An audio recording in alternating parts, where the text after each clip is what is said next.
Hey, Hail Stalkers, thanks for joining us on this Wednesday afternoon. We are coming on here to tell you that we have our first severe thunderstorm warning of the afternoon. Now, we had storms this morning. This is our second round of storms, which we're expecting to be more severe or more intimidating this evening. Now, this afternoon, we have had a very, very quiet start, but we are slowly seeing these storms unzip from Chicago all the way back to Kansas City. You can start to see those small storms starting to form just in the northern side of the northern side of Missouri, headed towards Kansas City. We have several watches to talk about here, so we're going to go one by one to talk about these different watches, and then we'll talk about that severe thunderstorm warning. First, in Minnesota, this watch highlighted here in red, severe thunderstorm watch for about 500,000 people that goes until 8 o'clock this evening. So we've got some time still to watch for storms in Minnesota. Until 10 o'clock and across Illinois. Now, if you will remember, we had a tornado watch earlier this morning that went until 3. It expired early. The National Weather Service canceled it early and now has replaced it with this tornado watch that goes until 10 o'clock this evening. Capital, Champaign, Champaign City, Springfield, Illinois, all included in this watch. Now, we've got 2 brand new severe thunderstorm warnings ongoing right now. These were just issued moments ago, especially this northern one just north of Peoria.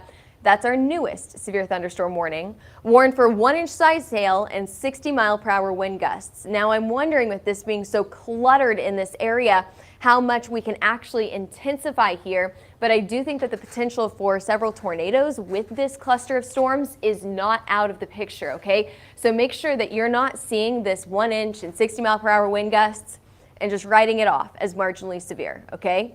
We have a very, very strong or large potential for tornadoes in this area. Let's go down to the southernmost warning. Also for 1-inch size hail, 60-mile-per-hour wind gust, includes about 250,000 people here just south of Peoria. I mean, there's a ton of people included in this watch. From Bloomington City to Normal and into Randolph, this is moving at about 60 miles an hour. Very, very fast moving storm system here, about straight to the east. Yes, moving to the east at 60 miles an hour. Now, the Storm Prediction Center or National Weather Service does not note specifically that tornadoes are possible with this storm. However, I do expect that to be verbiage that we see in future severe thunderstorm warnings. Maybe these storms have to just evolve a little bit, mature a little bit for now. We've got another severe thunderstorm watch that does include Kansas City, Overland Park. 2 million people included in this watch just in this area, and it goes until 10 o'clock this evening. So we've got lots of areas that we're talking about right now. My radar is not as good as meteorologist Martin Lauramore's. Now, he's got kind of a behind-the-scenes radar that us meteorologists look at behind the scenes. So Martin, I want to get out to you right now, and I want to ask you about these storms that are ongoing across Peoria. We've got one to the north, one to the south. They are what we'd call marginally severe at this right now, but I expect them to grow and intensify over the next few minutes. Oh yeah, and I mean, you know, we were talking about this area where we are seeing aggressive heating across most of this environment and a lot of moisture there as well. So let's kind of look at the models real quick. This is what we call our sub-hourly. This is the model we use for very, very close forecasting, as in we are seeing what we're seeing at this very moment, what's going to be happening in the next few hours. So let me pull our most recent model data. It looks like it hasn't been created yet, but let's use last hour's model. So as we move ahead in time, we see these storms, again, forming in behind Peoria. So as Taylor was saying, these storms are going to struggle to get more intense because they're behind the main bulk of that first round. This is something we call the cold pool. Now, this cold pool is just ahead of Peoria. So these storms that are currently in Peoria are in that area where they are seeing that more advantageous environment for developing, but they're not going to stay there long. So later on, we are going to see these storms filtering in behind it, where those severe thunderstorm and tornado watches are at across parts of Missouri. I was talking with one of our mapping mets, and he was saying that he thinks it's more impressive out toward the western edges of Illinois and into northern parts of Missouri. Now, mind you, these models are not perfect, but I want to zoom in toward Kansas City. We're having this model is having a cell literally forming right on top of the metro. Is this something I'm willing to gamble on that's going to happen? Probably not. Could it happen? Absolutely. We could see these storms forming right over Kansas City, but also, they could form a little bit before, which would still get in the metro. If it filters afterwards, then it's not going to be in the metro. But it's really depending on where this line forms in. The first couple of these storms are likely to have those biggest hail potentials. Meanwhile, as we continue on and we get to see later on this afternoon and this evening, this is 5:30. 6:15, 7 o'clock, storms are basically all in lines.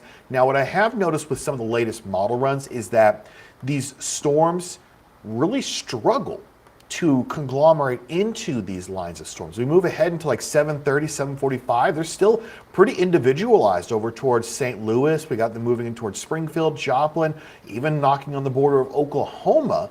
And they're still pretty broken up, which you think, well, that's a lesser chance of getting storms, right?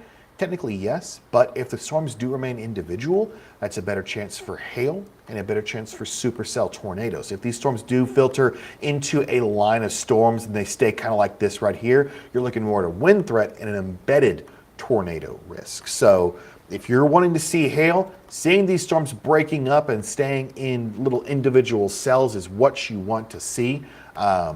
Further up north over towards Indiana, Illinois, and even towards Ohio, this is more likely going to stay as that line of storms there and remain as a wind risk. So, it's evolving.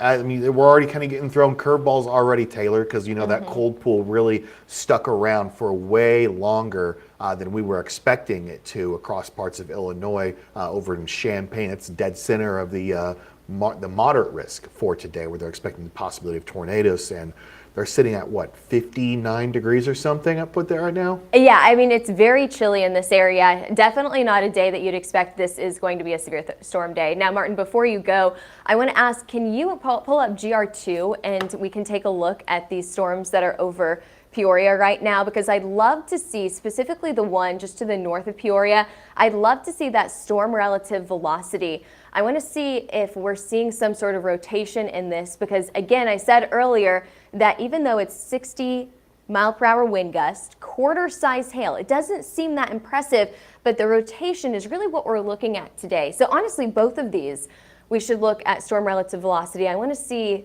if we've got some sort of spin with this, because these little spin-up tornadoes cannot be ruled out. There's a little bit. You could see some near Spring Bay, that one in the north. There's a little bit of a slight bit of rotation. This is just north of Peoria. One to the south, maybe not as impressive. It definitely does not have a distinct hook on it like the one on the north does. So it's a little more of a conglomeration right there. And again, both these storms, both warm for 1 inch, 60-mile-an-hour winds, as Taylor was saying. But the one thing, again, I do want to note, Taylor, we were saying storm motion 65 miles an hour. This one's moving at 70. So these are moving very fast. I definitely will be paying close attention to this one just north of Peoria, because this one right here does have that maybe a little bit of a stretched out version of the hook echo. But these storms absolutely can, even moving this fast, they can still briefly spin up and cause a bit of ruckus. Yeah, and I'm wondering if those cells just to the south of that are going to get in the way. We've got all of that rain just in between those two cells near Peoria. The rain actually in Peoria right now, that could get in the way of the supercell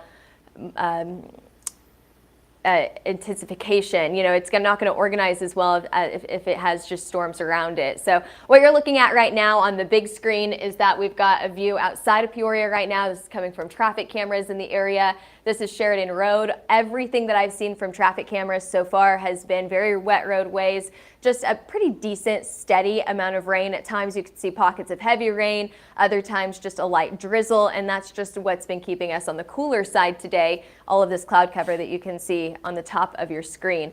That's the view right now. Nothing too concerning, 60-mile-per-hour wind gust and quarter-size hail, but definitely something that you have to keep an eye on. Martin, thank you for your expertise. We're going to talk to you here in just a few minutes. But for now, I want to get back to the radar. So I'm going to take away this. Actually, John, could you do that? Perfect. Thank you, John. I appreciate your help. And I want to zoom out and I want to talk about other storms that are ongoing right now because we don't have anything up to the north. And I'm actually, I'm just going to pull this over here so you guys are able to see me as I monitor the radar over here. We've got a question. Okay. Yeah, what's our question here?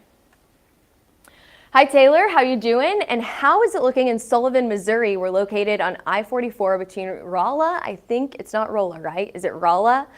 And St. Louis. Chad, thank you for your question and thank you for asking us how we're doing. Honestly, it has been such a quiet end of May and a little bit of a busy June. We're excited that we have storms to talk about today, but it's definitely something to keep an eye on, and it's not this dangerous risk is not something that we always like to see. So we are ready to make sure that you guys are informed.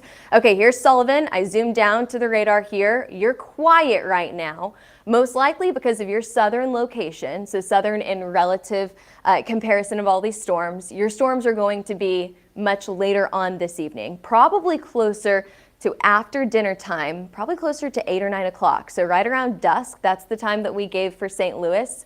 That's whenever you're going to want to watch for these storms. But, technically while you're out of the watch, that goes until, I think it goes until 10 o'clock tonight. Let me double check that. 10 o'clock tonight for St. Louis, Columbia, O'Fallon, St. Charles, and St. Louis. You guys are technically just barely out of the watch. I bet that they'll include you in the watch as we see this line of storms start to go down into the southern portion of Missouri or central southern portion of the state. Now let me show you. Here's what we're watching for. I'm going to see if I can draw this on here. Here's that line of storms. You can see it start to unzip back to the south into Kansas City. So that's what we're watching for. Anything south of here, that's the watch, right? Anything north is going to be severe clear for the time being. Lower chance to the north, higher chance for storms to the south. What's happening is the storm motion is going straight to the east, just like what we saw in Peoria, right? But we like to explain this as football players on a football field. Even though they could be going in all different directions, they're all moving towards the same goal, right? That overall goal is going to be to the south in places like, we'll just call it I-44. I could say St. Louis, let's just go ahead and say I-44. So even though all of these storms are moving to the east right now, they will slowly make their way down to the south. And I explain that to you because you're saying, okay, storms are moving 60 miles an hour, 70 miles an hour right now. That's fast. That does not mean that they're going to go straight to the south into St. Louis. Basically what's going to happen is they'll take this southeast turn. You're going to see storms continue to build back towards Kansas City. So maybe a storm that starts in Kansas City will be the actual one that makes it all the way to St. Louis and places like Sullivan, Missouri. So you've got to watch for these storms farther back to the west. That's really what we're watching for today. They're all moving to the east right now, moving very, very quickly, but eventually will slowly head down to the south. And again, we like to describe the football players on a football field because they're all moving in every single different direction, but overall moving towards the same goal. Let's take this off of here. Let's see if there's any update on our severe thunderstorm warning across Peoria right now. We've got a nice little core forming. Martin, I don't know if you can see that on your side of things. It's still warned for 1-inch size hail and 60-mile-per-hour wind gusts, but we're watching for that little core. It is moving to the east at 70 miles an hour, and we have a brand new report. A trained spotter reported quarter-size hail just to the south of Dunlap. That hasn't popped up on my side of things yet, but we do have a report of quarter-size hail just to the south of Dunlap. So technically Dunlap is out of that warning. The core's way definitely maintaining itself a lot better. So Martin said that core is definitely sustained, and it's sustaining itself as it moves to the southeast now. And again, my biggest question here is what's going to happen whenever it runs in to all of these storms down to the south. If we don't have that nice inflow, this storm may become very disorganized. Now, if it can stay away from these storms to the south, then I think that we could see that organization continue, and then we'll continue to get those small hailstones. I mean, small right now, but if this organization can continue, then those hailstones could be a lot larger. John, do we have any other questions? As of right now, no, but we do have one in KC, Missouri. In Kansas City? Kansas City, Missouri. Okay. Put it up on the screen.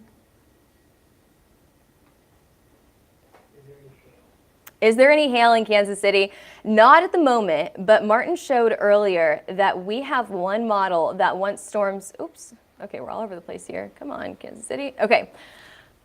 Martin showed earlier that we have one storm that wants to form just on top of the city. So during our noon show, we talked about how Kansas City is right on the edge of the severe weather risk. You guys saw that line that I drew earlier. If you just continue that line all the way down to in between St.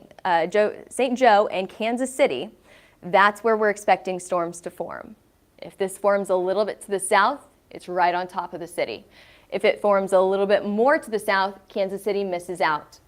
No rain, no severe weather. So it's all about location, right? And those answers we don't have yet.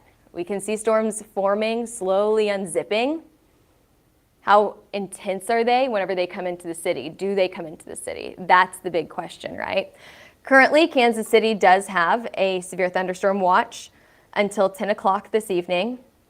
The National Storm Prediction Center, who issues these watches, this is what they're saying about this watch in this area, which Martin and I both noted is pretty intense. Maximum hail size for areas in this watch highlighted in red, 3 inches. Strong wind gusts at the surface, 65 miles an hour. So not terribly concerned about that wind. The hail is definitely more of a threat in this area, which I would completely agree with. What we were both surprised about was the percentage, the chance to get a few tornadoes, about a 20% chance, and the percentage to get some strong tornadoes is also possible. So we've got that highlighted in red. That's your severe thunderstorm watch. And I'm just reading to see if they have anything else to add to that. A tornado or 2 may occur. Thunderstorms will develop rapidly this afternoon along the cold front and then sag to the southeast across the watch area through the evening hours. And then their biggest threat here, for everyone highlighted in red, is going to be that hail threat. So we'll see what happens with these storms. I think the best things that these storms are doing right now is they're staying pretty isolated. They're staying far away from each other, and that's going to help for them to organize, grow, and intensify. I'm actually surprised that we don't have a few of these storms near like Kirksville, maybe Cahokia. I hope that I'm saying that correctly, in northeastern Missouri. I'm surprised that some of these haven't been warned yet. Any other questions, John? Yes. Best chance for hail for this entire threat as of now. So I think we were kind of on this same point a few minutes ago. I would say right in this area, everyone highlighted in red, that's your severe thunderstorm watch. I think that's the best area for hail.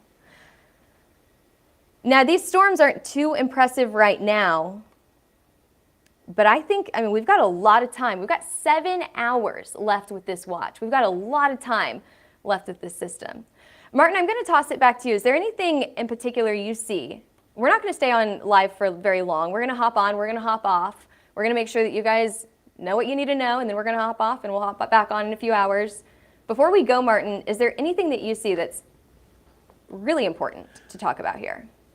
I mean, my biggest thing I'm watching right now is most of the storm motion, especially the upper levels. So I have a volumetric pulled up right here. This is, let me actually show you a little bit of context where we are. So this is south of Des Moines. This is these storms that are currently unzipping toward Kansas City. And I noticed that these storms, they're very stretched. And this is a vertical thing. So the winds are blowing very fast close to the ground. If you're out here, you know that. But they're blowing even faster up higher. So what happens is basically you get these storms that are sheared. So they start off, they want to build perfectly vertical, but because the winds are blowing so much faster up here, they end up doing this little number here. And when I pull up the volumetric, it'll make a lot more sense. So you could see these storms, just look at that. They are almost at about a 60-degree angle off of the point of initiation right though. So they're just getting shredded. And this does hurt tornado development. It does not do so much when it comes to wind. It actually is a main driver. So these storms just literally just getting shredded apart is not exactly helping in terms of hail and tornadoes. But if we can get these upper level winds, if we can get away from the cold front just a little bit, we could get these storms to develop. They can actually properly build vertically, and they could give us that really good tornado, that really good hail threat that we've been talking about. Like Taylor was saying, we have a lot of these watches. They're warned for up to baseballs, if not higher. And that tornado watch has, I believe it's an 80% for tornadoes and 70% for EF2 plus tornadoes, according to the Storm Prediction Center. So not saying that the tornado threat is not there. It's just with the current conditions along the front, it's tough because these storms are moving so fast and the upper level winds are moving even faster. So these storms, like I've said, they're just being shredded apart from the upper levels down to the lower levels. Yeah, I would completely agree with that. And I think that the more time that goes by, the lower that risk is for places like Kansas City. I think Kansas City, if you don't have storms within the next hour or two, maybe what time is it now, 3:15, maybe by the evening I would probably commute. say within the next half hour. And the next half hour. I mean, if you look at the current, where the cold front's position on Kansas City, It's right on top of it. My genuine thing, if we don't see storms in Kansas City in the next 5 minutes, I don't think we're going to see anything. I mean, it's just not looking very good for Kansas City. At the very beginning of this live, 20-30 minutes ago, we said if these storms could explode like we're expecting them to, we think that you guys are going to get hail in a very short amount of time. Now what we're seeing is this cold front is moving so fast, it's hurting your chances, as Martin was saying, and we're seeing that shear really kick in, and it's just not helping your chances for storms across Kansas City right now. Your chances are going down very, very quickly in Kansas City. Derek says, team coverage, let's go. We appreciate it. I'm very, very grateful to have everyone in studio. You guys, look how far we've come in the last year. Very grateful for all of the help today. We're not going to stay on here for too long because we wanted to get on, answer your questions about what's happening right now, and then the next time you see us, something will be happening because we will be keeping you updated all evening long. So if we don't have any other questions, John, we're going to hop off of here. We're going to make sure that we're answering your questions in the comments section. So follow us, put your questions in the comments section. We watch that even if we're not actively live covering severe weather. Make sure, of course, that you are reaching out to HailTrace if you are interested in a wind, hail, or tornado map. Anything that happens today will be mapped at HailTrace.com. 60-mile-per-hour wind gusts or greater, quarter-size hail or larger, and any tornado mapped at HailTrace.com. Also follow us on Twitter, Facebook, Instagram, YouTube, and TikTok. That's the fastest way to get your weather information. And to give us a call if you're interested in that hail, wind, or tornado map, 855-334-4245, or email us at info@HailTrace.com, or head over to our website, HailTrace.com. Thanks for joining us today. I'm meteorologist Taylor Cox. You heard from meteorologist Martin Lauer.